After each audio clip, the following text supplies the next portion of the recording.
Today I'm going to show you how to sign out from OpenArt AI in just a few seconds. This is a really quick tutorial, but it's useful if you're using a shared computer, switching accounts, or simply want to log out for security reasons. If this video helps, don't forget to hit the like button and subscribe for more simple software tutorials just like this. Alright, let's jump straight in. First, open the OpenArt website and make sure you're logged into your account. Once you're on the main page, look to the top right corner of the screen. You should see your profile icon there. This is usually where your account menu is stored, so go ahead and click that profile icon. After you click it, a drop-down menu will appear with different account options. From that menu, look for the sign out option. In some cases, it may also be labeled logout, but the process is the same.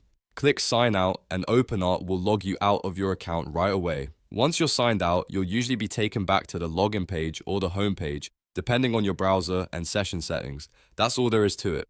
You've now successfully signed out from OpenArt AI. If you found this tutorial helpful, please like the video, subscribe to the channel, and turn on notifications so you don't miss the next quick guide. Thanks for watching, and I'll see you in the next one.